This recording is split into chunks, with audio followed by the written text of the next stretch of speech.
All America, all the time. Sit down, buckle up, and get ready for The Dan Bongino Show.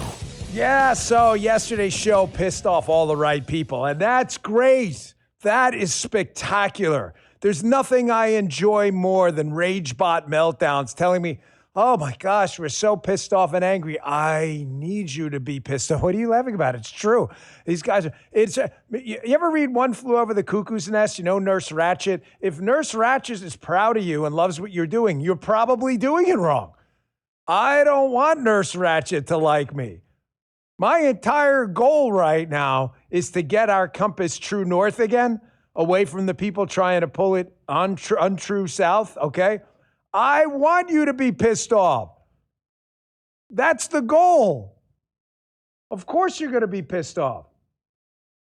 Graham Allen texted me about coming on the show in a little bit. Graham Allen's going to be here as our guest, so don't miss that. We love Graham Allen, and thank you always for rating our show. I don't give a shit that you're pissed off. Actually, I do. I shouldn't say that. I want you to be mad. Someone leaking out a fake story about a raid while President Trump was overseas trying to fix the world's problems is such an obvious op and scam that there's no point in this show if I'm not going to call it out. And the fact that the rage bot farms and the foreign bot farms who were involved in this shit were all pissy about it shows you exactly who they are. They are no different than 2-bit leftists. And by the way, these leftists out there are telling you who they are, and you should listen to them. I'll show you a clip right at the beginning of the show, but I have some good news for you in the beginning of the show. You know why? It's Friday. It's Friday. And everybody loves Friday. You know why? Because the next day is Saturday. And most people don't have to work. To our military heroes, our cops and firemen and first responders who work 24/7, 365 and don't get a day off, God bless you on Police Week. You know I love you, man. You know, I heard once at a speech, I was giving a speech in Alamogordo, New Mexico, and a lady who was a spouse of a former state trooper gets up, and you know what she said? She said, the greatest sound in the world is the sound of Velcro at night.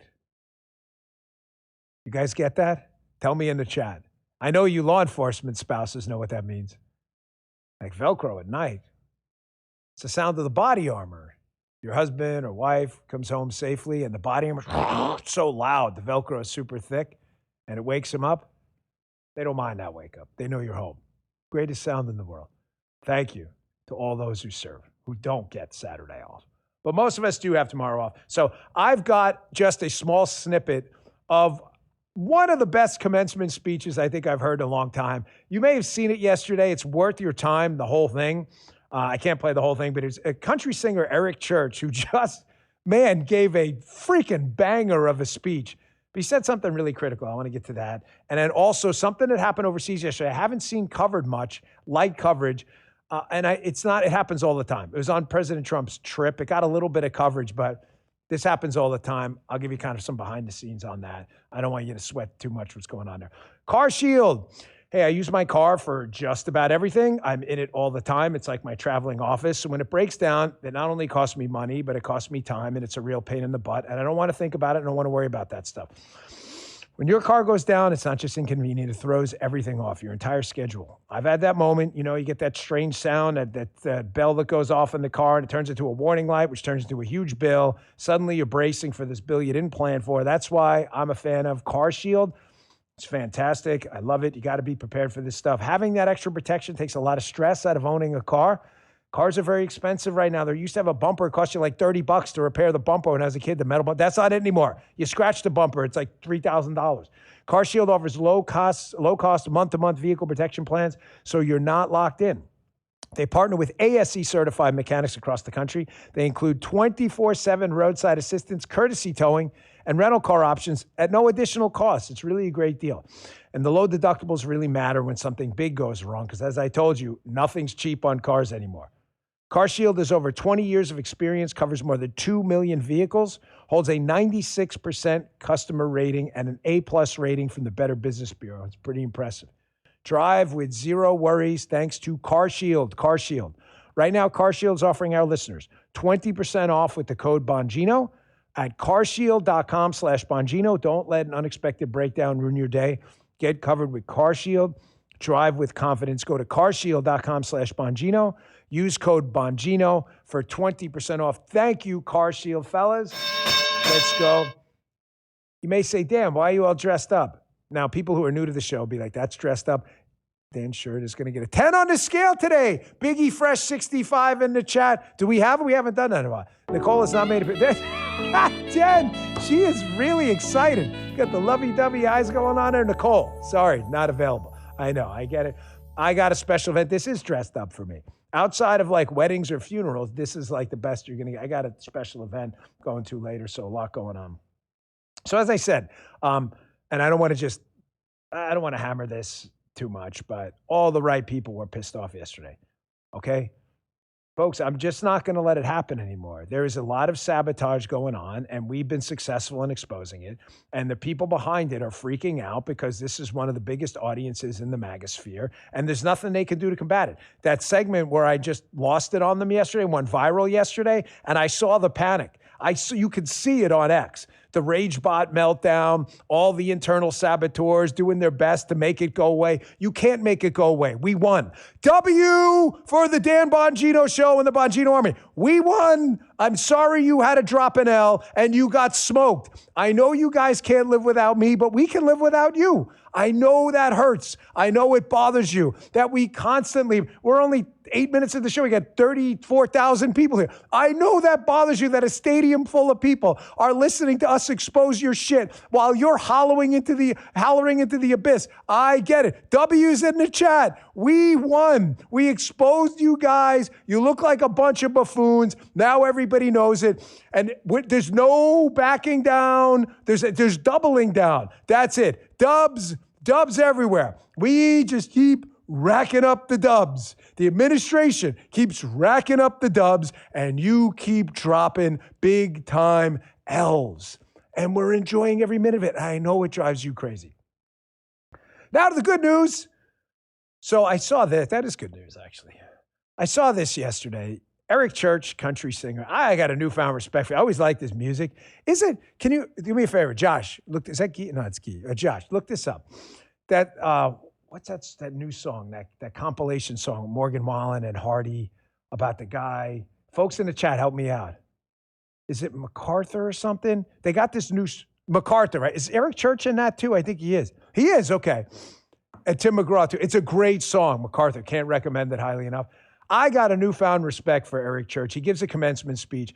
Here's one of the parts I thought was best because it's true, folks.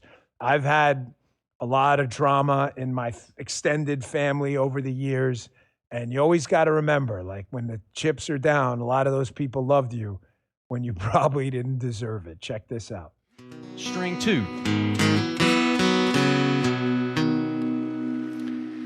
String 2 is family, okay? Look out at these bleachers. Look around. Somewhere in that crowd is someone who has loved you longer than you've been easy to love.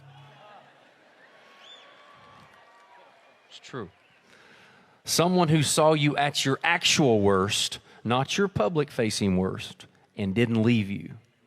Someone who worked a job they didn't love to put a book in your hands you sometimes didn't open. Someone who sat alone in a quiet house and cried the weekend you moved into dorms and wondered, have I done enough? That is family. And the A string is where the music starts to get warm. Folks, this speech is absolutely worth your time. If you haven't seen it, you should. It has gone nuclear on X and snippets on TikTok and elsewhere.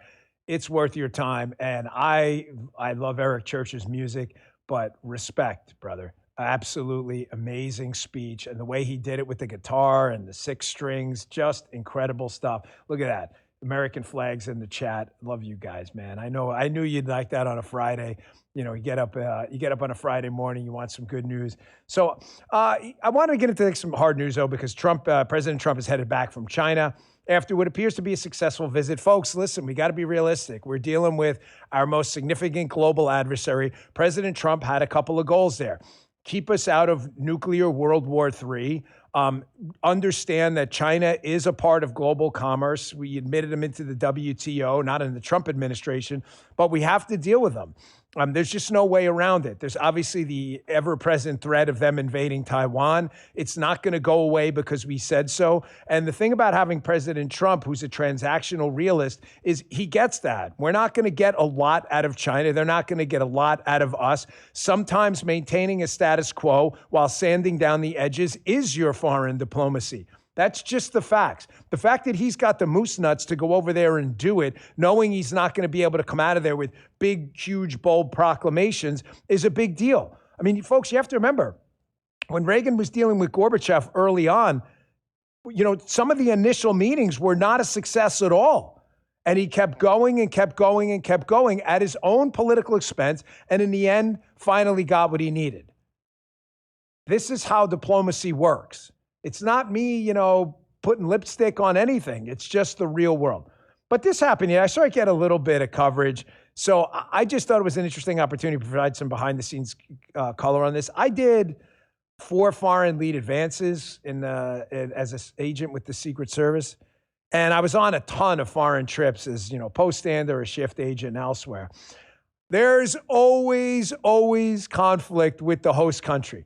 Let me just tell you what. So something happened in China. Let me just play the clip, actually. This is the press in China, and the Chinese security services there will not let the press leave. They got to get in the motorcade because that's how a lot of these authoritarian countries work. So it got a little bit of media hype. I'm telling you, though, this stuff happens all the time. Watch this. This is interesting. Do you understand that we are in the motorcade with the president? Shoemaker to Tiso, we are still So that's the main concern now is that the security of our side do not allow you, sir, leave this. They are literally waiting on We gotta move. I can guarantee you that the Secret Service advance agent who did this had already worked this out with the Chinese security services. I guarantee you. You say, well, why the confusion here? Because, folks, when you deal with these foreign security services, here's what I noticed. Here, write this down, cash this check, take it to the bank, okay? Or take it to the bank, then cash it. We live in the United States of America. Okay, hello, we get that. We are used to leadership being diffused down. The director of the Secret Service, Sean Curran, is not there making that decision. So what happens is we diffuse it down. When you're a lead advance agent in the Secret Service and you run the trip, you're not even a supervisor. You're not. You're a GS-13. You're not a supervisor. But you're allowed, authorized, and encouraged to take the leadership role, just like military folks are, and to do the right thing, just like a first lieutenant in the field. You don't have to call Pete Hegseth, the Secretary of War, to make every decision. A lot of these authoritarian countries are not like that. They are so used to have to just genuflect on a knee in front of the leaders of the Communist Party that they cannot make a decision ever. And unless someone directly told them in advance, that specific person at that time, you have to do this with they won't do it. This happens all the time. So I just didn't want it to be a distraction from President Trump's trip. We got a little bit of media coverage, but I wanted to show you, I can prove it to you. Receipts matter, right? We always bring receipts on the show. Telling you about my stuff is, who cares? Let me show you actual stuff. This happened when I was an agent. I remember I wasn't on this trip, but this was a huge deal. This was in Chile, and President Bush is down there, and his SAC in charge, special agent in charge of the president's details, right over his shoulder. It's a guy by the name of Nick, right? Nick is over his shoulder. Nick's a good guy. So Nick's over his shoulder. President Bush goes to walk into this event in Chile, and they try to keep the boss, the head security guy from the Secret Service, out. And President, just play the media report first. The media report's the best one. This is MSNBC covering this. Happens all the time. Check this out. President Bush had to take matters into his own hands when his security staff was blocked from entering an APEC dinner. Chilean security would not let the president's bodyguards enter with him, so then a pushing and shoving match ensued. When the president heard all that commotion, he strode, as you can see there, back to the door. He reached through those Chileans and pulled his lead agent through to join his entourage. No word on what the president said immediately after as he returned to shake hands with other dignitaries. I'm telling you, this happens all the time. A lot of our folks here who are law enforcement officers in our military, FBI, Secret Service, DEA, you're used to being a case agent. You're used to being an officer in the field making decisions. Write this person a ticket, don't. Arrest this person, don't. You don't need to call back headquarters and the police chief for everything. These authoritarian countries are not like that. You can have 1,000 conversations with their lead advance on the China CCP side or the Chilean guy. It doesn't matter. If it's not that exact guy, this happens all the time. Here's one more for you. This was North Korea during Trump 45. The North Koreans over there, this is Stephanie Grisham, who was the press secretary for a short amount of time. They don't want to let the press even move. I guarantee you, again, this was worked out in advance, but because it's not that guy, here's what happened. Check this one out. U.S. bull.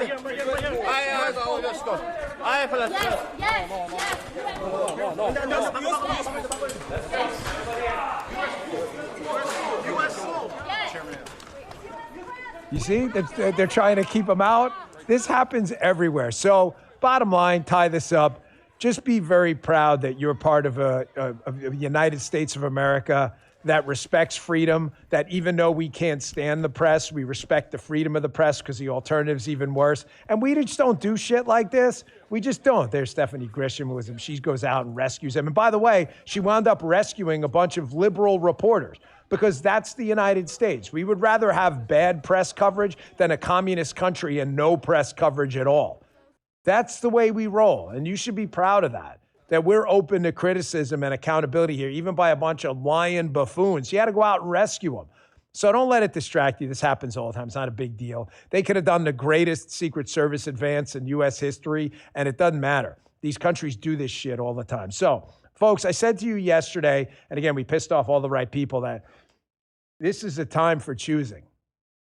We have a movement going forward that has built something really special, and I'm honored to be a part of it. This MAGA movement is transformative. It's like the Reagan Revolution. I mean, I'm only 51. I'm not that old. I don't pretend to be the senior statesman of this movement. The senior statesman of the movement is Donald Trump. It's not me. However, I'm proud to have been a part of this movement, 45, what should have been 46 and 47. This movement is like nothing you've seen before. If you go back and look at the pre-Ronald Reagan Republican Party of the, Spiro Agnews and Nixon and, the EPA and Gerald Ford and the, loose monetary policy and the whole idea of the Republican Party, a lot of members of the institutional Republican Party used to be for tax cuts. For tax hikes. This soaking the rich nonsense and all this other stuff. This détente bullshit. The détente stuff with the Soviet Union that Reagan threw out the window. A lot of Republicans believed in that too. Oh, just let the Soviets build up don't get them angry. God forbid there's a nuclear war. Reagan was like, yeah, God forbid there's a nuclear war. We're the United States, mother. We're gonna outbuild them and we're gonna bankrupt them using a defense buildup. And it worked. Reagan changed the whole Republican Party. I'm telling you, you would not even recognize the Republican Party pre-Ronald Reagan. You wouldn't even recognize them. They were totally different. Donald Trump has had that same effect on our Republican Party now. He has moved the needle so far from the old kind of weak-kneed establishment managed decline Republican Party into this new aggressive kind of populist movement that's brought in minority voters, working class voters, and elsewhere, that they're terrified of him. But it is a time for choosing. You have to ask yourself, do you want to be part of it or not?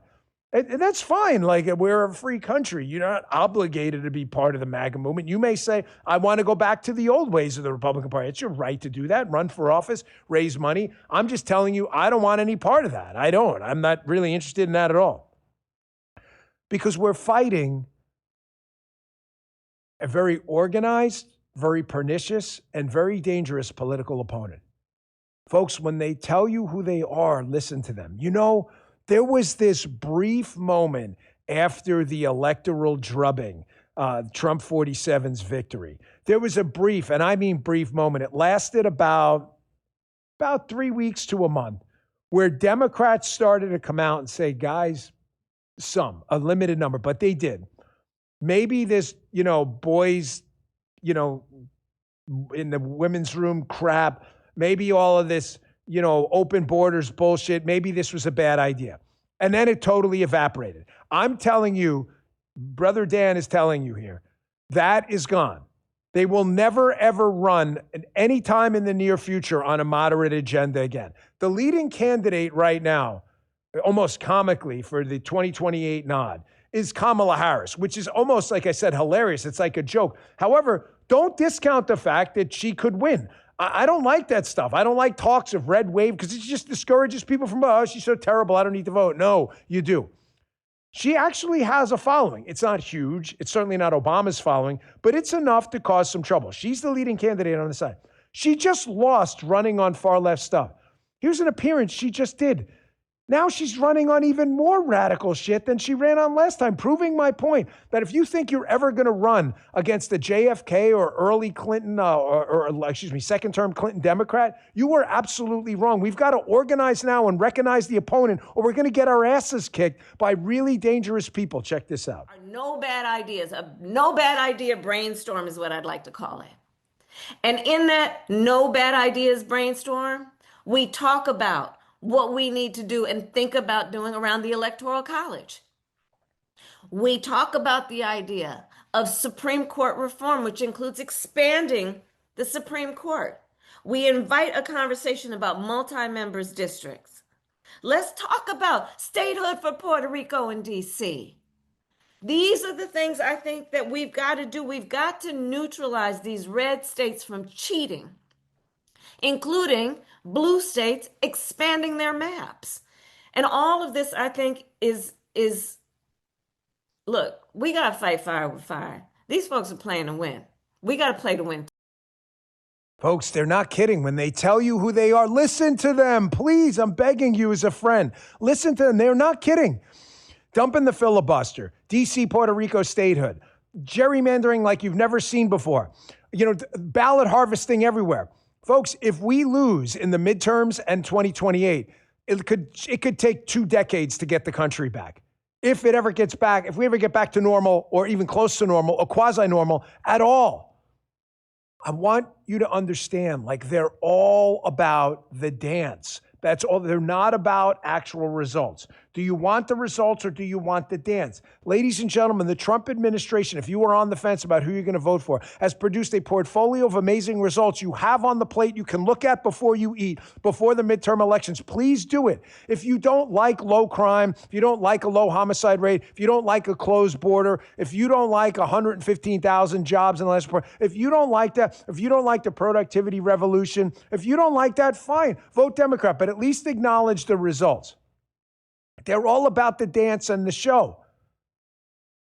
And it's a scary dance and a scary show. No bad idea brainstorm is. Oh, yeah, there's bad ideas. There's a lot of bad ideas. Packing the Supreme Court, just randomly adding states as long as they vote Democrat. I promise you these are bad ideas.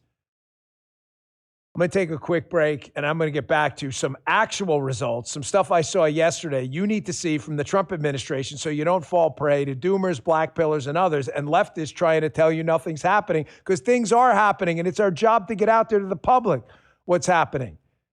And by the way, thank you for all the feedback on yesterday's show. I really appreciate it. We played that segment, the member of the band Korn and his testimony about Jesus and church and finding faith. And man, did we get a ton of feedback on that. There was someone in my house when I went home, a friend we work with sometimes. And she was like, hey man, I listened to that live. She's like, that was for real, man. I said, thank you. Thank you. Listen to yesterday's show if you missed it.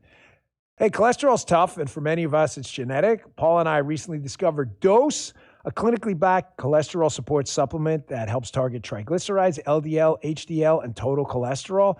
I dropped my cholesterol from about 210 to 165. Honestly, Dose makes it easy to be part of makes it an easy part of your daily wellness routine.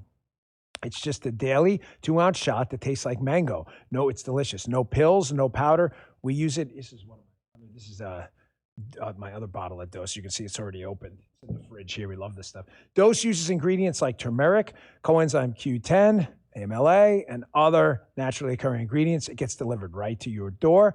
Dose is easy to start and even easier to make part of your self-care routine. It's effortless. It really does taste delicious. I swear by it. I was using it way before they were a sponsor. Dose for cholesterol.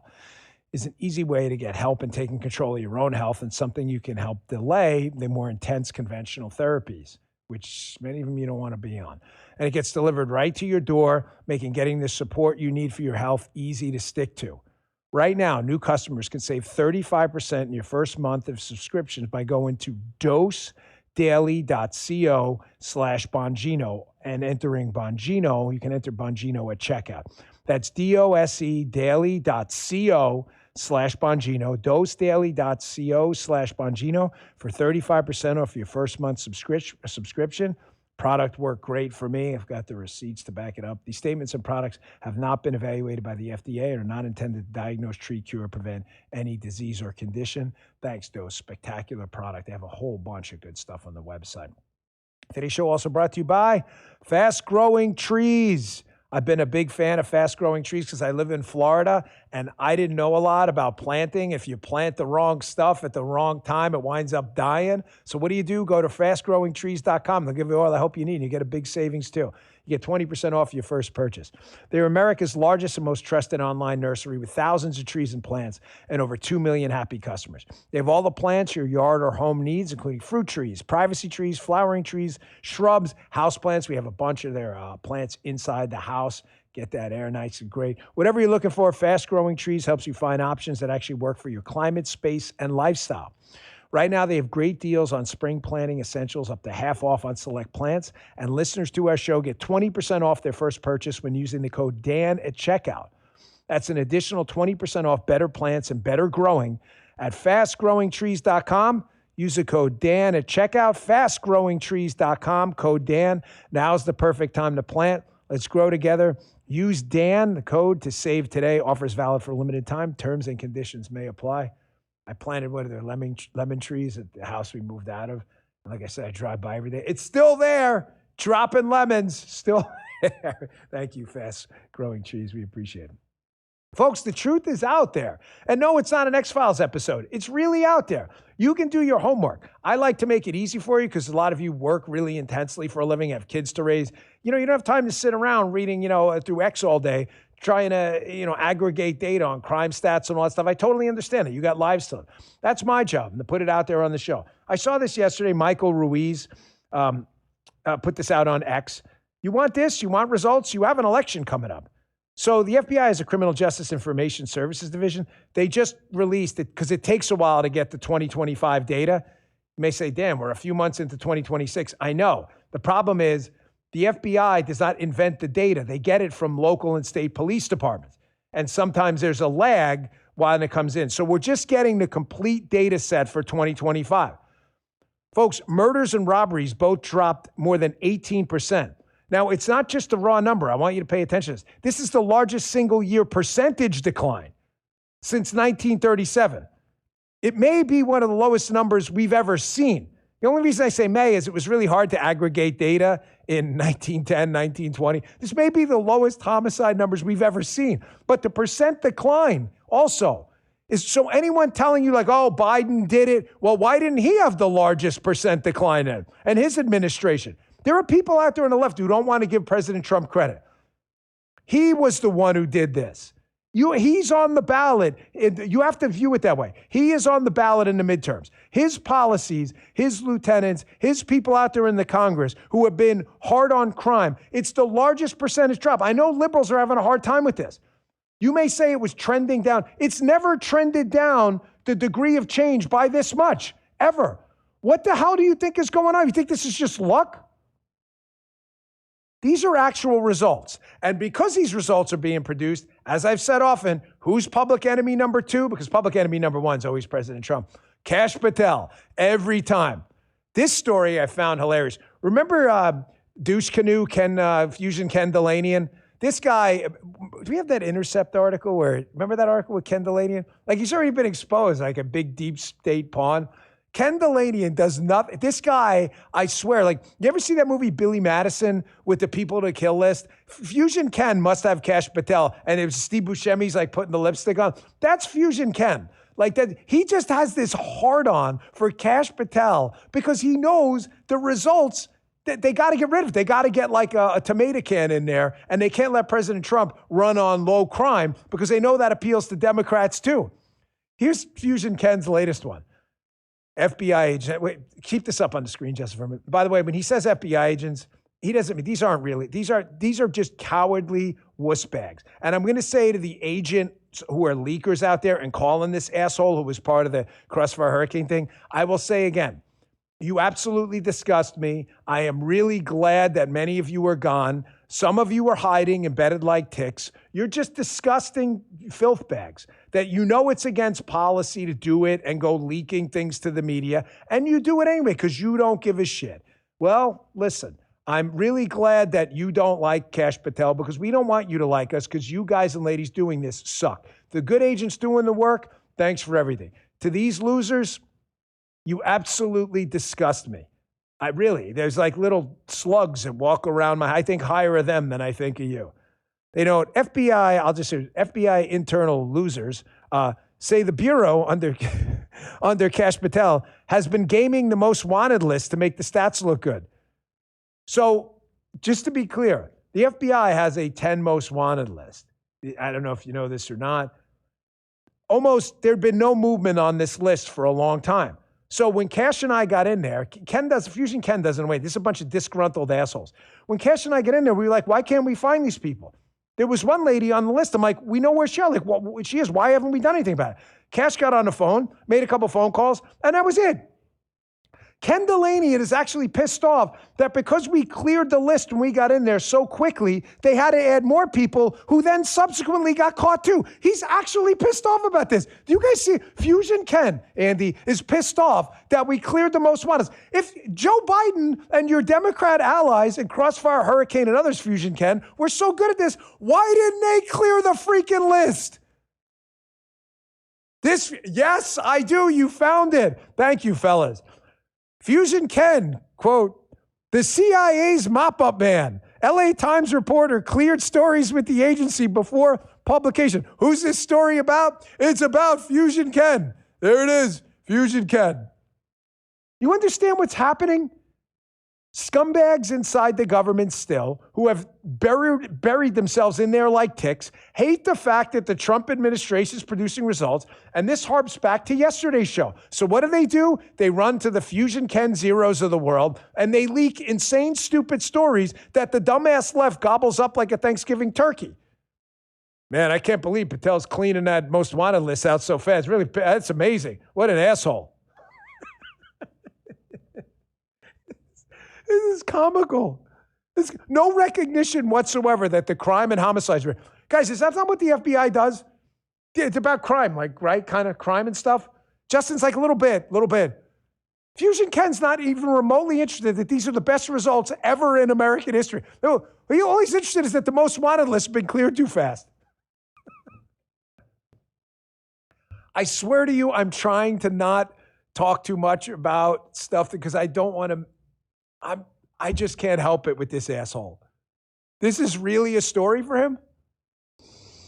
However, if you want more dancing, if you're into dancing and Kamala Harris and Justin Pearson, if this is your thing and you don't want results like that, clean streets, a closed border, President Trump negotiating to keep us out of World War II, if you don't want that, that's okay. You vote whoever you want. That's okay. You can vote for dancing. Here's what dancing looks like. There are two components to the dancing, okay? Okay, one of them, you got to keep people stupid, okay? Leftists have to keep people stupid. It's why they use the education system, not to educate people, but as a jobs program, okay? So I want to just be clear on this. How do you keep Democrat voters distracted away from actual results I just told you and get them to believe low crime is not in their interest? Well, you blind them to it and you gaslight them. You have to keep them stupid, number one. Number two, you have to keep them distracted. And one of the ways leftist Liberal Party folks like Buttigieg and Kamala Harris and this guy, Representative Sean Casten, another goofball up on the Hill yesterday, one of the ways these idiots keep you distracted is by constantly injecting race arguments into everything. The good news is no one believes this shit anymore, but here they go again. Did you know, guys, that the United States Supreme Court, they have like KKK hoods sitting in their closet? I was like, wow, that's really gauche. That's terrible. That's a horrible. I was unaware of this. Here's Rep. Sean Castano. Listen to this bullshit. Chief Justice Roberts has said that we now live in a colorblind society, to which I would ask you all, does your answer to those questions depend on whether their robe is white or black?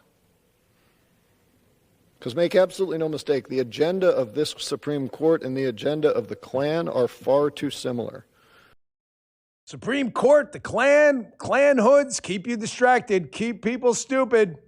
Remember I told you that song, Teach Your Children Well? They teach your children to be stupid. Now showing you, listen, black voters out there listen to the show, welcome. We are conservatives. We love you here. Unlike the left that treats you and talks to you like pawns and only cares about the melanin component of your skin, let me just speak for the Republican Party for a moment I can. We don't give a shit. We love you. You're welcome. Nobody cares how much melanin you have in your skin at all. We were the freedom fighters. We were the ones fighting against Jim Crow. That is a proud legacy of the Republican Party where everyone's welcome and we defend everyone's freedom and liberty. They are not your guys. They're using this Ku Klux Klan, Supreme Court, KKK hoods bullshit to keep you, or try to keep you distracted and to try to keep you stupid because they don't care about you. Okay, show us some receipts. That's what I'm here for. What has two thumbs and brings receipts? Here's a Politico article with the.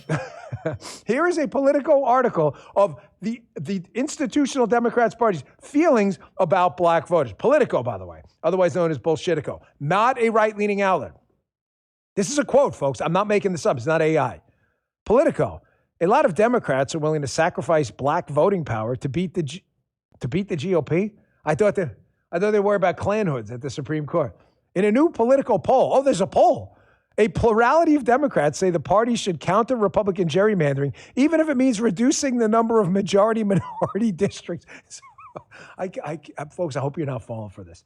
The black voters out there who have joined the MAGA movement, it is an honor to have you here. I'm just bringing the receipts right here. That other party, the Demon Rats, they don't give a shit about you. When you poll them, they tell people they don't give a shit about you. They don't care about majority-minority districts. All they care about is beating Donald Trump, even at your expense. They don't care. The receipts are everywhere. These people have lost their mind, folks. There is no dancing on our side. We are the party of results. A lot of those crime numbers, border numbers, those were illegals in your community. Those were crimes happening in your community too. You want results or you want dancing?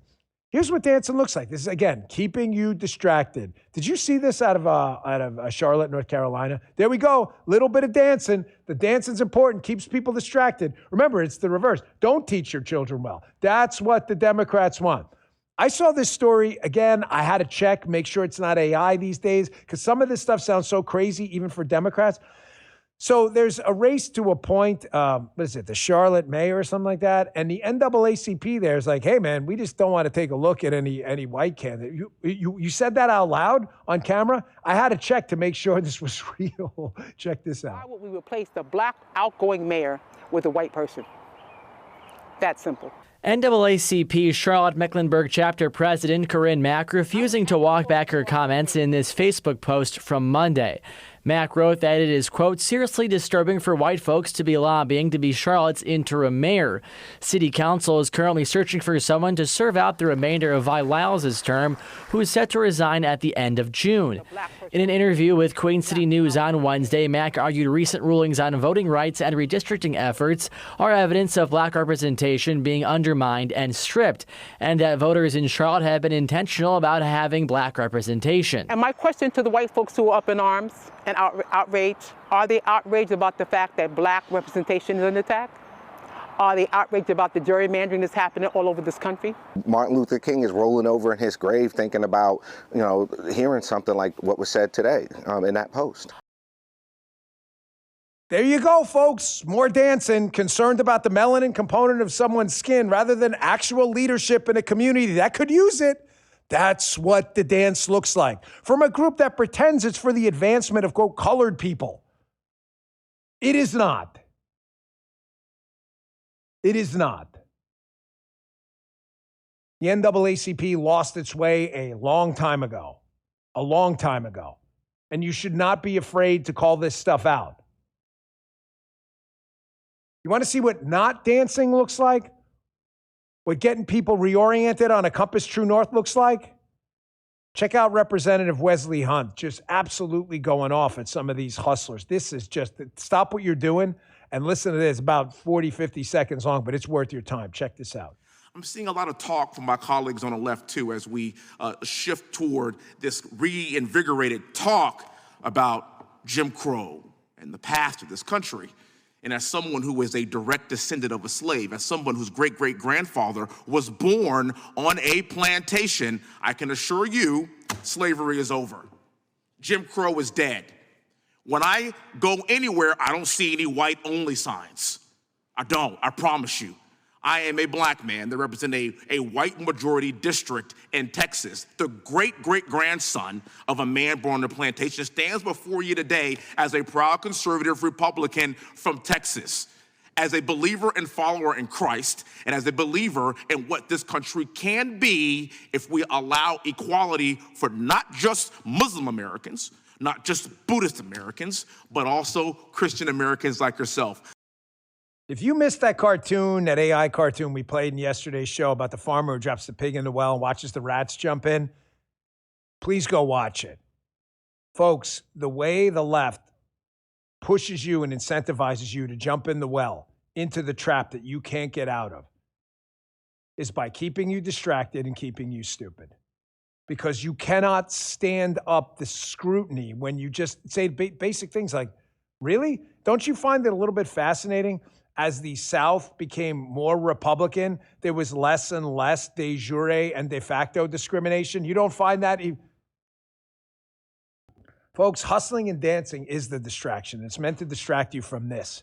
This education system they're using as a jobs program is screwing over your kids. It's turned into an indoctrination factory. That's all it is. Donald Trump, Linda McMahon and others are doing their best to clean it up, but it's going to take a generation to just rip out, root and branch the indoctrination that's been going on. Make no mistake, our education system is not about education. We'll bring the receipts right now. Here, show us the reading scores. The numbers are right there. Deny them all you want, leftists. The education system is not educating, it's indoctrinating. Here's a Jean Twenge, sorry if I'm saying your name, reading scores, third graders to eighth graders, 2015 to 2025. Look how far they've collapsed. She writes, this is a national tragedy. We can't read.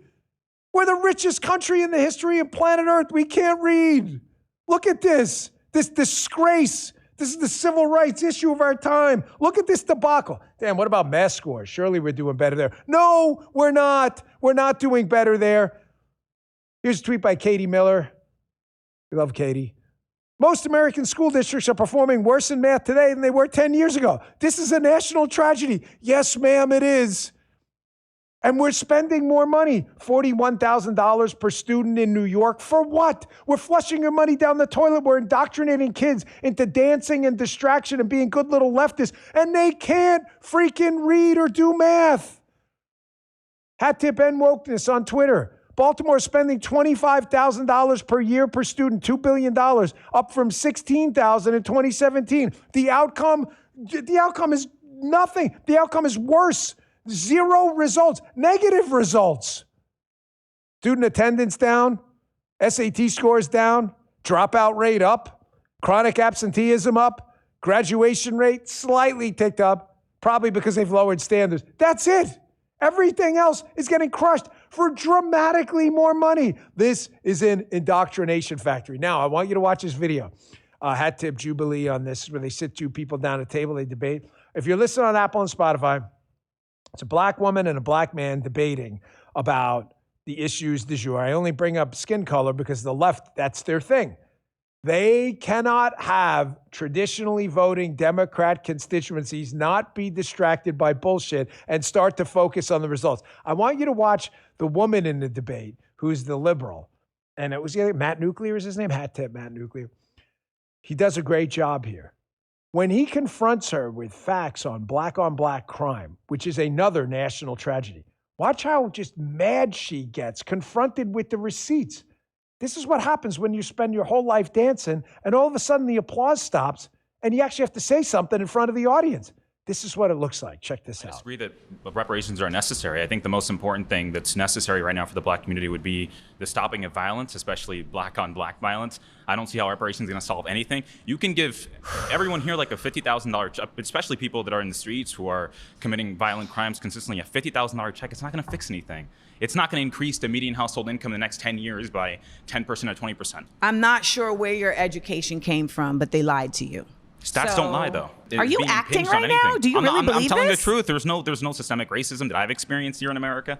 What system is racist? I think the only racism we've actually seen recently, systemic racism that we've seen, is the application of systemic racism against white people. The University of Western Washington, for example, has been trying to segregate dormitories, using black-only dormitories because black people feel safer amongst each other. But they're more likely to kill each other than white people are ever to kill them. That's just the truth.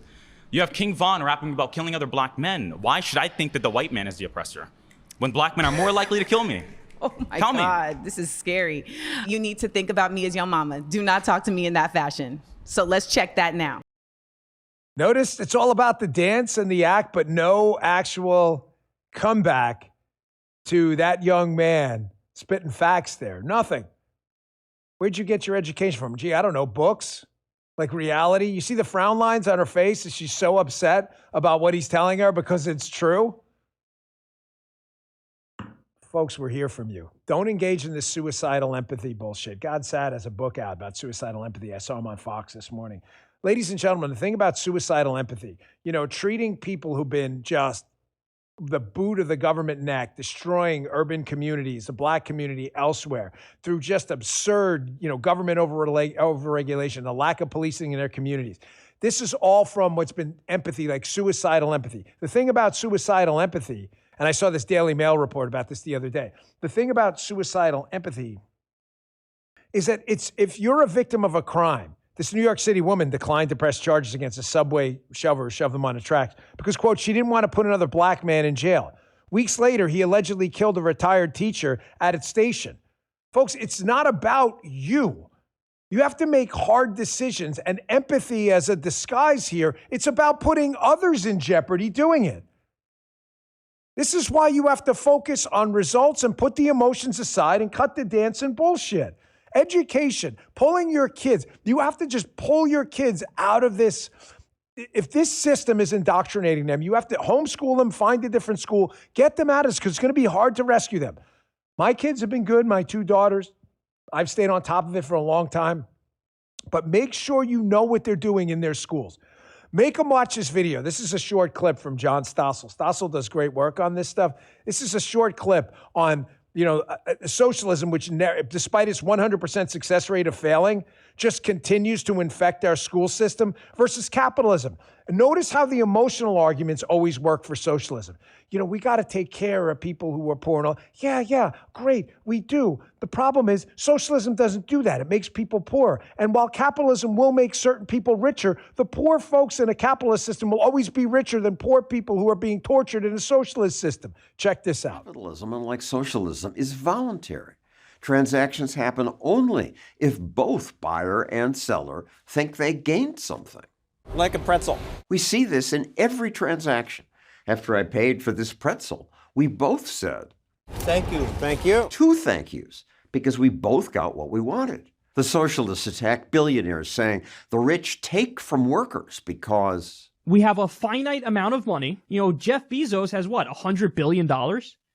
Yeah, his wealth is making a lot of people poor. But his wealth isn't making other people poor. That finite amount of money myth is the essential fallacy in the attack on capitalism. There isn't a finite amount of money because capitalism creates wealth. For thousands of years, everyone but nobility was poor. Then, some countries tried capitalism and wealth skyrocketed. When governments allow private property and people are allowed to buy and sell things freely, everyone is better off. The socialists don't understand these gains. They say, no one ever makes $1 billion. You take $1 billion. Her ignorant audience applauds. But billionaires don't take $1 billion from other people. When markets are free, they can only get rich by offering us something we think is better than what we had before. Folks, I'm begging you as a friend, please educate your kids. They're being fed this syrup of ipecac in the education system that is no desire to educate, but to indoctrinate your kids, and it's up to you to stop it. Every single time you have an opportunity to teach your kids about the dangers of big government, collectivized, centralized power, do it. Do it. Every single opportunity you can take it. Or else you're going to wind up with something like this. Do you guys remember this old MSNBC ad? This is the doctrine of the left. Your kids are their kids. No, they actually said it. This was an ad that ran for MSNBC. It was a while ago, I don't know, 5-6 years ago. I don't know. Time's all blending in these days in my 50s. However, listen to the words of this, where they actually say it. This is who they are. No, your kids are your kids. That is as period, full stop as you're ever going to get. Check this out. We have never invested as much in public education as we should have because we've always had kind of a private notion of children. Your kid is yours and totally your responsibility. We haven't had a very collective notion of these are our children. So part of it is we have to break through our kind of private idea that kids belong to their parents or kids belong to their families and recognize that kids belong to whole communities. Once it's everybody's responsibility and not just the households, then we start making better investments.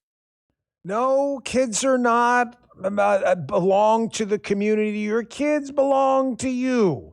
That is a way of diffusing responsibility to others. I love how she says, axiomatically true, tautological things too. Like, well, we all have a responsibility. Yeah, of course. They don't belong to you. Remember that Hillary Clinton book, It Takes a Village? No, it takes you. It takes you. Show them clips like this one from Elon, back from Lex Friedman's show from a couple of years ago. Here's Elon talking about how wonderful and great a country this is. This is the kind of stuff we have to impart upon our kids all the time. Leave them in this education system where they can't read, they can't do math. The expenditures on them are they take your money, they spend endless amounts of money teaching kids how awful the United States is. Really? If the United States is so awful, why don't we have like the 51st, 52nd, and 53rd state in like France, Spain, and Europe, despite the fact that after World War II, we could have taken everything. Everything. But we didn't. Matter of fact, we left their dead bodies behind, defending them. Why didn't we do that? The answer is because there's never been a country as powerful, ever, and as benevolent as ours. Check this out. A guy who understands the value of economic freedom and liberty. Here's Elon Musk on Lex Friedman's show. It's a couple of years old, but it's worth your time. Check this out. The good news, the history of China suggests that China is not acquisitive, meaning they're not going to go out and invade a whole bunch of countries. Now, they do feel very strongly, so that's good. I mean, because a lot of very powerful countries have been acquisitive. The U.S. is also one of the rare cases that has not been acquisitive. Like after World War II, the U.S. could have basically taken over the world and any country. Like we got nukes, nobody else got nukes. We don't even have to lose soldiers. Which country do you want? And the United States could have taken over everything. Oh wait, at will, and it didn't. And the United States actually helped rebuild countries. So it helped rebuild Europe. It helped rebuild Japan. This is very unusual behavior, almost unprecedented. The U.S. did conspicuous acts of kindness, like the Berlin airlift, And I think, it's always like, well, America's done bad things. Well, of course, America's done bad things, but one needs to look at the whole track record. Folks, then you get buffoons like that Robert Wright guy, this liberal communist, talking about how, billionaires, they must have taken it from everybody else. He puts his tweet out, gets community noted into the ecosystem. Angel Christine Patriot in the chat, F you, lady, my kids are my kids. You're damn right. You're damn right. Put up that tweet by Robert Wright. Just go ahead and got community noted into the phantom zone. They just make this stuff up, folks. They just make it up. There are 5 ways to accumulate $1 billion: profiting from a monopoly, insider trading, political payoffs, fraud, and inheritance. Don't believe the self-made myth. Well, Community Notes came in for the win here. Research shows most billionaires accumulated wealth by founding and building successful companies. A University of Chicago study found nearly 70% of the 2011 Forbes 400 started their own business. There you go, from the top ropes to people's elbow. Educate your kids, men. They are obviously, axiomatically, the future. We're not going to have a MAHA or MAGA movement going forward if we don't rescue our kids from some of these hellhole indoctrination factories. Speaking of a MAHA moment, you know, I'm a big health hacker. I love it. I have to be. I'm always worried about my health. I love this stuff. I think it's a huge portion of the Republican Party going forward.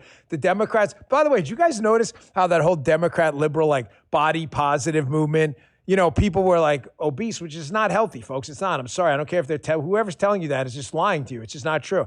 They were all body positive, and then GLPs came out, and now all of a sudden you get all these people talking about body positivity, losing all this weight. They're like, oh yeah, let's just throw that out the window. Now just take the shot, and everybody. What happened? What happened to that? I love our MAHA moments. This was a really good. Oh wow, look at that. You guys got a graphic for this? These guys are surprised. Check this out. The Bahama, they even got like who did that? Was that an Andy special? Look at Andy, producer Andy, taking it to the bank on that one. Good job, buddy. You earned your paycheck this week. Very well done. This is your MAHA moment. You know, I'm a big fan of Dr. Rhonda. She had a guest on the show. They were talking about, again, check with your doctor. You may have some orthopedic problems. Seriously, like these are not for rookies or anything. One of the best things you can do for your body in our MAHA moment of the day is just to hang from a bar. Hang from a bar, really? No, I'm not kidding. I have terrible shoulders. It has been the greatest thing for me. Get that spine lengthened out. Work yourself up from 10 seconds to 30 seconds to a minute to 2 minutes to 3 minutes. It is the easiest thing you can do. And it is so, so good for you structurally, orthopedically. Check out Dr. Rhonda on this in our MAHA moment. Check this out. Hang from a bar. If you can hang 3 minutes a day, work on that's such a great thing to do. Why? Good for your neck, good for your back, good for your shoulders, right? We tend to find that people who can hang have less shoulder pain, less neck pain. Okay. It's a fundamental position, and what we're really doing when we're hanging 3 minutes. 3 minutes in total. What we're really doing when we're hanging is an isometric. And we're just telling our brain these are really important positions to be in. And that hanging, really popularized by Ido Portal, was the first person to be like, let's aggregate hanging. We start to see that shoulders hurt less, back works better, neck functions more effectively because we're just spending time in these end ranges. You don't like to hang? Let me introduce you to downward dog. Downward dog is another version of spending a lot of time with your arms over your head. And if you've ever gone to yoga class, you spend like 2.5 years in downward dog for a reason, because it's a really important position. Hard Time 75 in the chat says, does hanging out at the bar count? At the bar. I don't think so, but I bring that up, Hard Time 75, because unintentionally, you segued us nicely into my next MAHA moment piece here. Who? Which guy? Coho Run. Stay healthy. Only drink all grain beer. It's your fiber and vitamin. Hard Time 75. No, hanging out in the bar doesn't count. But this may be a little controversial, okay, what I'm about to say for the MAHA moment. You may say, Dan, the MAHA moment, where are you going with this? Put up the tweet about alcohol consumption with kids. Listen, ladies and gentlemen, all right. I haven't owned a bar. My family growing up, Gibby's Bar, 64th Place in Myrtle Avenue, Queens, New York, right near Liberty Park. Grant Bailey on X, huge collapse in drinking amongst high schoolers. Okay, well, that's good. If you're underage, don't be drinking. It's illegal and it's not good for you. I just want to be clear on this, okay? Because people ask me, Dan, you say on Friday night you'll have a couple glasses of wine with Paula or whatever. I do. Why do you do that? You're a health guy. Because, folks, mental health, you got to earn your weekends. That's the way I look at life. Earn your weekends. Bust your ass Monday through Friday and enjoy yourself Friday night or Saturday. I try not to do 2 days, 1 day only. But I'm living my life to build memories and enjoy myself. And the only thing that concerns me, not about high schoolers, like that's good, they're not drinking. Alcohol is a poison, make no mistake. The dose matters, obviously. It is a poison. Anyone telling you otherwise, oh, it's got some health benefits, is on net lying to you. It's not true, okay? But ladies and gentlemen, it is a social lubricant. And as long as you're responsible with it, you're not stupid around it, you don't get out of control. The idea that having a couple of drinks with some friends, get yourself an Uber, a Lyft, a driver, get a driver for the night, have someone pick you up. The idea that we all need to live our lives like terrified of the toxin around every corner, that's not, I don't believe, a Maha moment either. Making America healthy again is like, hey, live your life, live responsibly. You want a burger once in a while, enjoy one, Just the rest of the week, make sure you kind of stick to a plan or a discipline. But the alcohol consumption stuff, I just say on that, like, a lot of these kids who, turned 21 and 22 and had just like a cool night out at the bar, under control, hanging out with their friends, as we say, the social lubricant, right? Maybe they weren't so comfortable and eased up a little bit. They're not doing that anymore. They're sitting home, they're playing video games, not knocking video games, but they're on their phones all day. And what do you have? You have like unbelievable levels of teenage and young adult depression, people who don't know how to talk to people anymore. I got to tell you, I'm not sure that is an all net positive thing. I know it's a controversial take. It is a poison, but people ask me, am I going to be a fraud? Yeah, I'll have a couple glasses of wine. You know why? I have fun with my friends, and just be cool about it. There's my PSA for the day. I'll take a quick break, and then we're going to get to Graham Allen. Please don't miss it. He's got a book coming out, Stand, Fight, Win. Support Graham. He's a great guy. He's an amazing show on Rumble. Today's show brought to you by Helix Sleep. Why is Helix Sleep important? Because talking about life hacks is the best life hack of all. Spring's like a switch that flips for me, spring cleaning and everything. You want things lighter, cleaner, and more dialed in. That includes how I sleep, how you sleep. Before swapping furniture or tackling a full reset, fixing your mattress changes everything. Besides, if it's old, you get those like dust mites and stuff in there. Change your mattress out. If you're dealing with sore mornings, lower back pain, or nights that never fully settle, Helix is a game changer. I've had this mattress for a long time. I think I'm on my third or fourth one. Paul and I have been using the Midnight Lux Helix mattress, and the difference is immediate. Used to wake up feeling tight, uncomfortable, back hurts, shoulders hurts, no good. Paula would complain about headaches. Then we got a Helix mattress. Absolutely fantastic. Wake up rested, refreshed. My sleep tracker backs it up. The numbers have been incredible. More deep sleep, fewer wake-ups, and mornings that don't feel like a struggle every day. You don't want that. What makes Helix stand out is that it's built around how you sleep. With over 20 mattress models, there's no guesswork. You're matched to the right one, the right mattress, plain and simple. We make the process easy with free shipping, a 120-night sleep trial, a limited lifetime warranty, and zero pressure. Go to helixsleep.com/Dan. helixsleep.com/Dan for 27% off site-wide, exclusive for my listeners. That's a big savings. That's helixsleep.com/Dan for 27% off site-wide. And make sure to enter my show name after checkout so they know we sent you. helixsleep.com/Dan. And our last sponsor, Birch Gold. When there are supply constraints on commodities, prices surge. You saw it with fuel prices, with what's going on in the Strait, and you know what else is a limited commodity too? Gold. I've been a buyer of gold for a long time. They mine it out of the ground. When it's gone, it's gone. Governments can't just print more of it. That's why everyone from central banks to savvy savers are diversified with gold. If you've been thinking about it for years, but still have never moved some of your savings into physical gold, Birch Gold Group is who I trust to help you. Now through May 29th, Birch Gold is giving you first-time gold buyers a rebate of up to $10,000 on qualifying purchases. Can't beat that. For details and a free information kit on diversifying into gold, text Dan to the number 989898. Text Dan to 989898. Birch Gold can help you convert an existing IRA or 401k into a tax-sheltered IRA in physical gold. Text Dan to the number 989898 to see if you qualify for a first-time gold buyer rebate of up to $10,000. Again, text Dan to 989898 today. Message and data rates apply.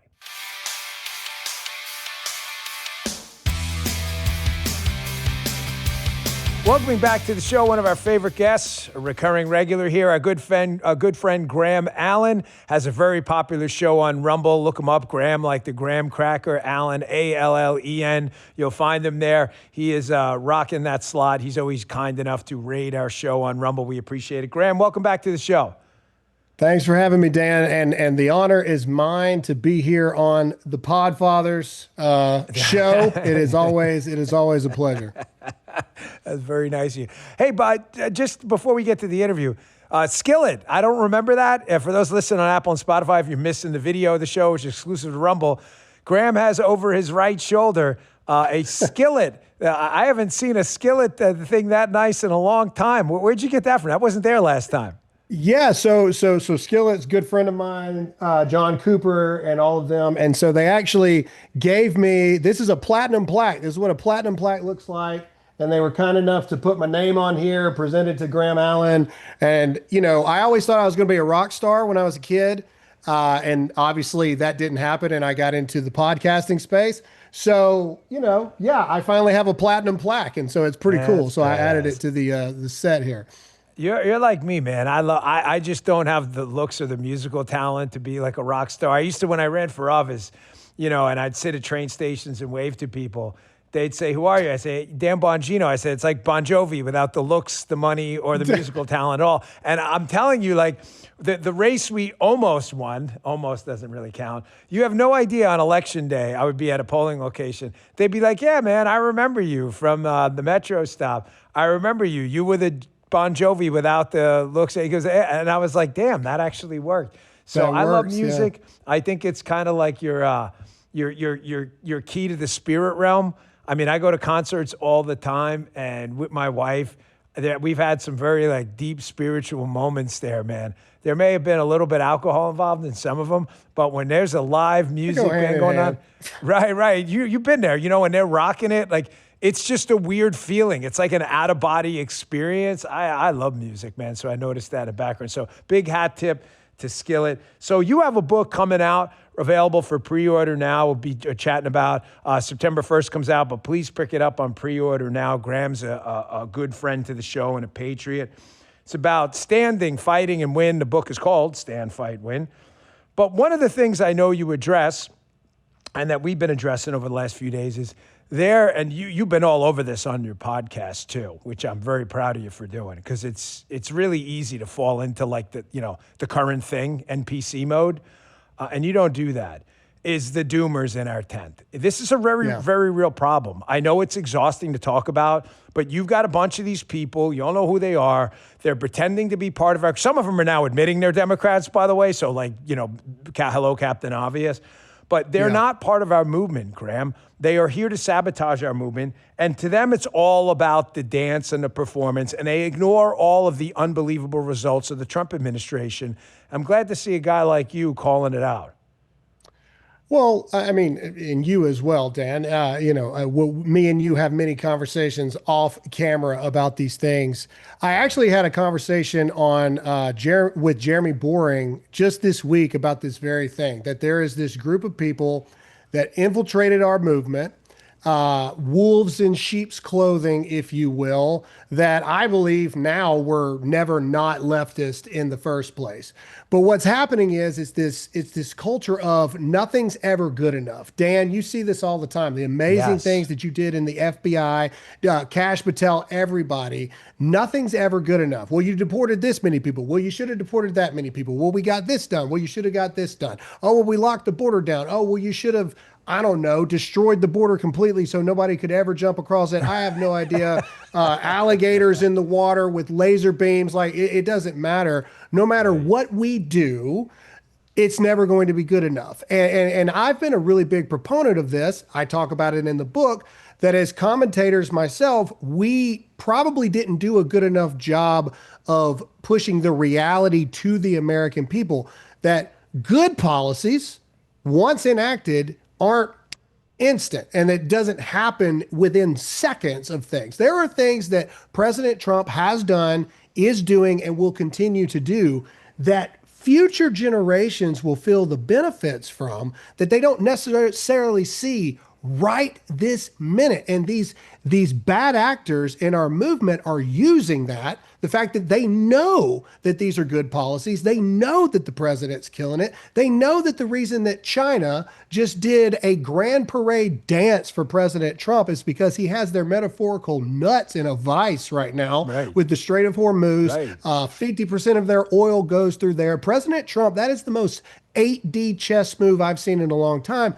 No one's talking about it. Why? Because they're talking about, well, right now the oil companies are making gas high. So, this is why Trump betrayed you. This is why all these people betrayed you. Dan Bongino, Graham Allen, they're feds. They're paid shills to do this and that because they're trying to destroy what we fought so hard to get to. And we're right at the cusp, man. We're right at the cusp of, this is the point. This is the inflection point. This is why the midterms are so important. If we lose these freaking midterms, every bit of the rock that we have pushed up the mountain, it's fixing to roll right back on top of us. And it makes me sick. It makes me genuinely angry at these people. And we have to keep pushing back against it. Graham, I'm seeing it. We're talking to Graham Allen. His new book, pre-order now, is called Stand, Fight, Win. Please check it out. Support these patriots. Graham, I'm starting to see, and this is not kind of like utopian Pollyanna-ish nonsense where you like try to manifest things into, I believe in that, think good things and good things happen. However, that's not this. I'm starting to see a really significant backlash against this as people start to, thanks to guys like you and others, and Jeremy and others who have been calling this out over and over, that the group of people falling into the doomer black pill class is shrinking dramatically to just shriekers at this point because the ops are getting just so obvious. I'll give you a perfect example. I absolutely was like laser focused on the COVID cover-up case during my time in government. The results are starting to come out now. I told people this was an open case. Everybody knew it was an open case. Now you're starting to see some results. We'll let it play out in the justice system. Everybody's innocent until proven guilty. But this was like a results-oriented thing I get into with. President Trump goes overseas. The CIA directors in Cuba, they've got the future of the world in their hands. I mean, this is not me being dramatic. You know what's going on in the Department of War and elsewhere. China is an existential threat to the United States in the actual sense of the word. President Trump's over there, and you got this fake story about like a CIA raid at the DNI's office from a leaker, and I'm telling you, like, I was expecting, even though I don't give a shit, I was going to call it what it was. I was expecting like a outside of the rage bot backlash, and it was not there. It was only the rage bots because everybody, all the comments, the serious ones were like, yeah, man, that does seem like kind of weird. Like that didn't happen and the leak happened when President Trump, but that seems like sabotage because it was. Yeah, that was an unfortunate one. Obviously, we know all of the people that were involved in that whole thing. I think I always try to do to the best of my abilities what you have taught so many of us. It's to hold and it's to wait on the actual facts to come out. And it's a hard thing to do at times, but even that to me was one of those situations where I didn't believe it. I didn't think that we were at that thing yet where the CIA was raiding on American soil, another intelligence community, all of those things. But again, it goes back to what we're talking about. There is now this brain rot, rage bot psychosis to where, yes, our conspiracy theory is real. Yes, they are. But what we have going on right now is giving conspiracy theorists kind of a bad name at this point. We have mass brain psychosis that everything is a huge deal. Everything is a lie. Everything is a cover up. Everybody's out to get us. Are there bad shadowy figures inside of DC government? You know as well as I do that the answer to that is yes. They often look like career GS schedule federal employees that have been there through all kinds of different administrations that are there to sabotage. They're there to slow roll. They're there to not give you all the information that you're asking for when you ask for it. I saw it with the secretary time and time again. I can't speak for you, but I'm sure you saw it as well. That is actually what we're fighting against in the grand scheme of things. But then we have all of these people that live on the internet that's all they want to do. And what pisses me off the most is people will say, oh, Graham, your numbers are going down, or, oh, Dan, your numbers are going down. Well, because we actually took time off to go actually attempt to do something, to go put sweat equity in, blood, sweat, tears, to go try instead of just whining and complaining and moaning all the time. And they're using that as an excuse now to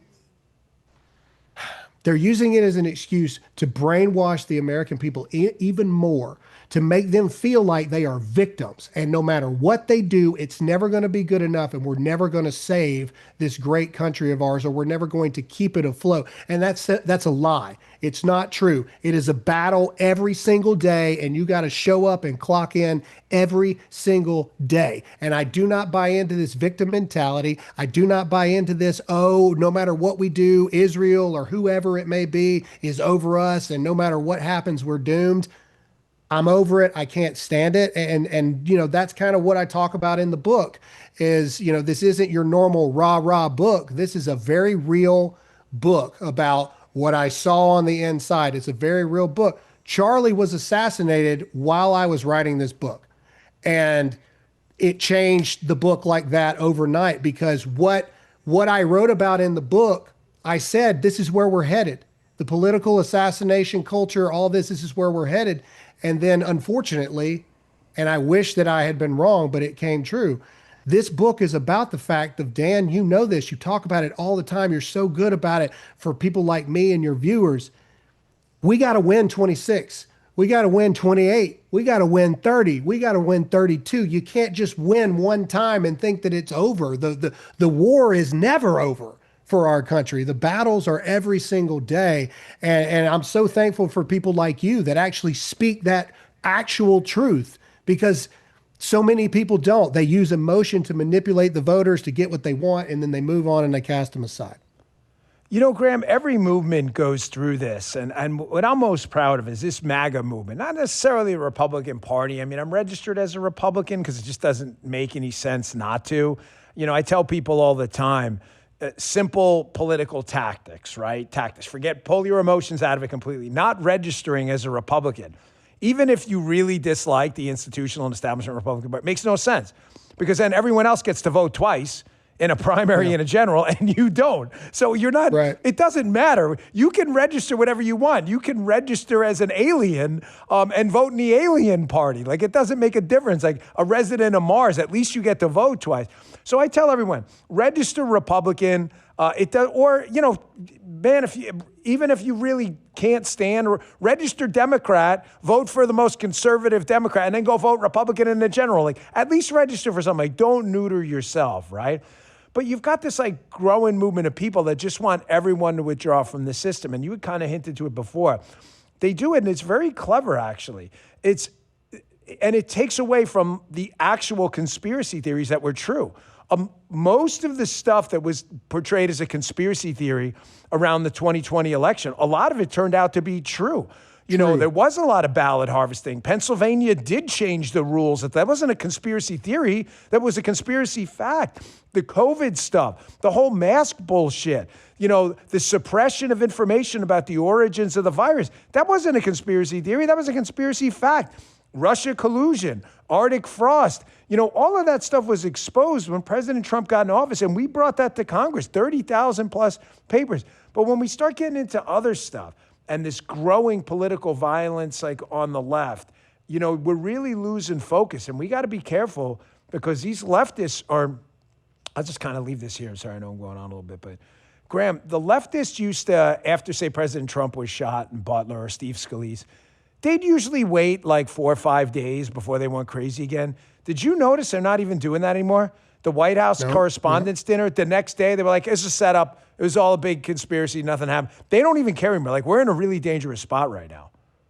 Yeah, well, yes. I just talked about it on the show this morning. You've got people like Candace Owens saying that, you know, that Erica Kirk was in on it, you know, faking the video and all of this. And she's like, I've got an email, but the email was deleted. So she literally says the words, I retyped the pertinent information, and that's what I put out there. And these cult or bots or whatever you want to call them, foreign interest campaigns, whatever it may be, they are taking that like it is gospel right now, because to your point, no one cares. There's no more rules. There's no more nothing. I saw a horrible hit piece on Andrew Colvette, some fat nobody mom lover in his basement under the thing of Project Constitution comes out and says, this is an unconfirmed rumor. Well, why are you posting it in the first place? And then he plasters Andrew's wife all over the internet saying, Andrew's wife has filed for divorce against Andrew Colvett.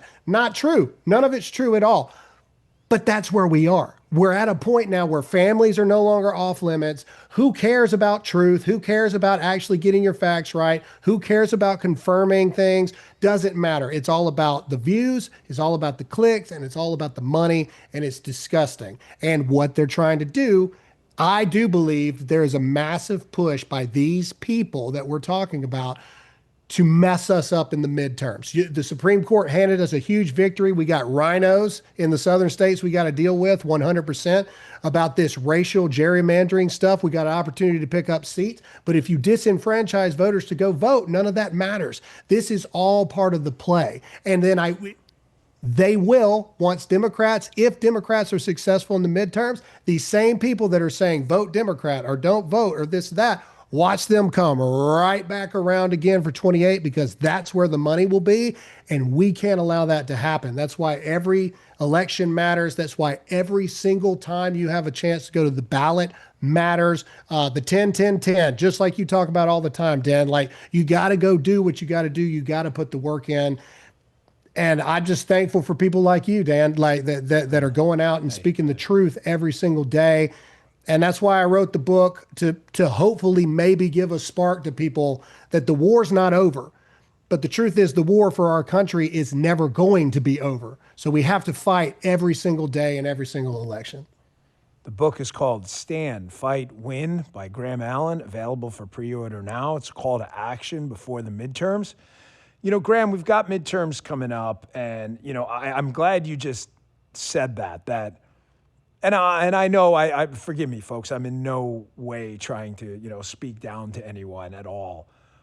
But there is kind of a sense out there sometimes, like, you know, we won, and like, this isn't a race where you cross a finish line and the race is over. It's almost like one of those death endurance races where you run until people. It's like that Stephen King movie, who I can't stand, but The Long Walk. Like, you just have to keep walking until everybody just naturally died. Like, that's what politics is. Like, there is no end to the walk until, like, we're all off this earth and God picks our time.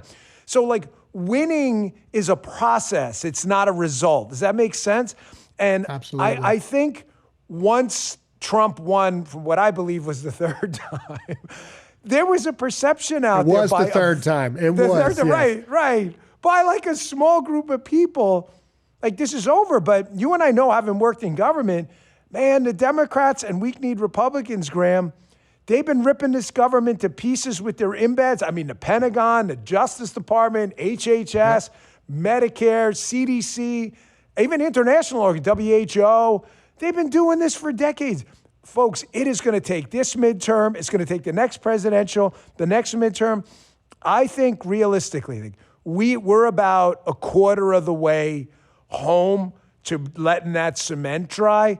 But it's a matter of time. Judges retire. Some of the stuff we just can't do anything about. Judges have lifetime appointments, and you got to wait for them to retire. I think if we were to win the next presidential and stay solid in the midterms, we don't need overwhelming majorities, but enough to get stuff through, I think we could really put a footprint on society and change it for the better for a generation. Well, I agree, because by that point, to your point, if we win in the midterms and we win in 28 in the presidential, by that point, all the things that have been laid out and put in place, enough of the American people will be benefiting from it and seeing it. And then at that point, it's a snowball effect. It's the momentum of it all. What the Dems and the evil are trying to do right now is they know that what President Trump is doing is working. They know what it leads to, just like what you and Kash did, or Kash is doing at the FBI. They know what you're doing. Secretary Hegseth, all of them, they know what they're doing is leading to a better government, a better America, smaller government in a lot of places, which no one talks about, by the way. They know that it's working. Their goal is to try to convince the American people that we didn't actually win in 24. Oh, we thought we won, but Trump wasn't what we thought he was going to be. So now we got to burn all that down and we got to go over here in this way. That's what they want. That's what the enemy wants. The enemy wants us to divide. The enemy wants the American people to be disenfranchised, to show back up to the voting booths, because they know that what's been done will work. And they know that if it goes long enough, the American people will see it and they won't want to go back. Well, the sane ones, at least. And that's what we have to fight for. You're right, Dan. It's an endurance test, and we have to keep going until we are too tired to do it anymore. And then we hand the baton over to the next generation to keep it going. It's like that Olympic thing where they hand a little baton off to everybody else to keep the race going. We run and we run and we run till we can't do it anymore. And then hopefully we've got the next generation that's young and healthy and they can keep going and they hand it off as well. Yeah, my good friend Ginny Thomas was just fantastic. She used to say all the time to us as activists in this group we were in, she would say, you're the leaders we've been waiting for, and tell that to everyone else too. Like you are like everyone listening. Don't wait for someone else to be the next man up. It's you. There's no invitation necessary to this party. It's not a closed wedding. Like, this is your party too. If you have voted, donated, knocked on a door, run for office, I don't care if you've thought about voting. If you're a registered Republican, this is yours too. It's not Graham's. It's not mine. We're just a small piece of this thing. I have a microphone. That's great. But I can only vote once. I'm not a Democrat. So I only vote one time. Like, this movement is yours. You're the leaders we've been waiting for. And I'm really starting to see that, though. Like I said, but this backlash against the doomerism and just the just insanity that's taken over the left. I think, a lot of people think this MAGA movement is going to die with President Trump. I don't. And hence my next question. I think our bench is just incredible. I mean, between Vance and Rubio, he's got an administration full of just studs, Stephen Miller and others doing just an amazing job out there. Kash is cleaning up over there. You got Ratcliffe over at CIA. You've got really great people over there. Our bench is great. Even in Congress, you got Brandon Gill. We've got a whole bunch of just really good, high quality senators over there too. Graham, their bench is just shit. It just is. Yeah. I'm not telling you because I don't want to let's not get ahead of ourselves. Remember we said this about, before Obama got on the scene too. The bench is weak. And then Obama comes out of nowhere. But their bench right now is thin. Kamala Harris, Buttigieg, Newsom. I'm not telling you they can't win. I'm just telling you these are really fatally flawed candidates. Yeah, no, they are. My biggest concern through all the research and polling things that I've gone through is, the younger generation is more involved in voting than any of us can ever remember. And you saw it with the Mamdani stuff in New York. You see all this. I don't think that necessarily the Dems need this strong candidate. I think that they're going to try to use the information space and the optics war. We saw it with COVID. I mean, you've got all of this nonstop craziness about viruses and all of this breaking out again. I don't know. My spider sense starts to tingle a little bit when I start to see all of those things. But our bench, to your point, is loaded. I think our bullpen is the strongest bullpen. I'm a Braves fan. The Braves are killing it right now. I think our bullpen is great. On our side, to your point, we've got J.D. Vance, we've got Marco Rubio, you got your Pete Hegseths, you've got all of these amazing people that are doing. Shame on me I mentioned Pete the other day. I mean, obviously you and I have a personal relationship with him, but I mean, Pete's profile is absolutely exploded. I mean, Pete could be, and remember, Graham, Pete's young. Pete's younger than me. I mean, not that I'm young, I'm 51. However, that's young enough, especially in the political space. Pete's younger than me. Pete's profile's absolutely exploded. Pete could be a viable candidate himself. He could be a VP pick. He could run himself. I mean, the bench is just loaded. And the thing is, unlike Gavin Newsom, a guy like Hegseth or Rubio or Vance is going to have a spreadsheet to run on. The border, military reform. Actual successes. Actual stuff that happened, not just bullshit. Yeah. No, I agree. And so, everybody's like, who do you think is going to be the pick for, 28?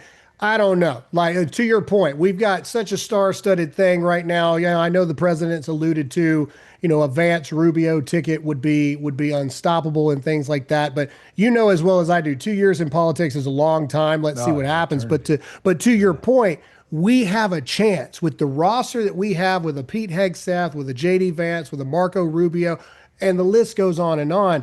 We have an opportunity to win in 28. Well, we got to win in 26 first, but presidential in 28 and then presidential again in 2032. We've got some all-stars that we can truly go on a generational run, but it all stops in November if we don't do our job and show up to the polls. And that is the biggest thing that I'm preaching, that me and you, we can see it. Like, we can see the legendary dynasty, you know, like your Alabamas and stuff like that. Like, we can see it. We can see it coming down the way, but we got to get through November, and we've got to show up in November. And everybody knows the midterm blowout, or excuse me, the midterm fatigue. It is a known thing. In 2018, there was a 3% differential of people that voted for Hillary Clinton versus Donald Trump. In 2018, we saw what happened with the midterms there, with a 3% drop off in turnout to the ballot box.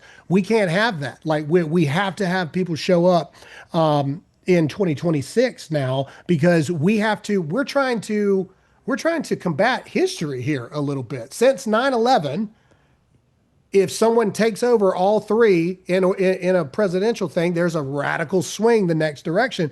We're going against history here, and I believe we've got the policies on our side. I believe we got the wins on our side, but we have to motivate the American people to continue to see that, because to your point, when they log on, they're seeing the rage porn, they see the doomers, they see the woke right, and they see actual leftists disguised as conservatives that are telling them that it's all over. It's all done. We've been betrayed in this. And we have to push the actual truth to get Americans to show up in November.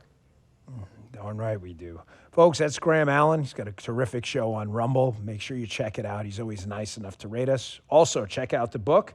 Pre-order now. Stand, Fight, Win is the name of the book. We'll have him back in and around the release date. Graham, thanks so much for your time. We really appreciate it. You're a patriot and a good friend. Thanks for rating our show every day. I know the audience appreciates it too. Thanks very much.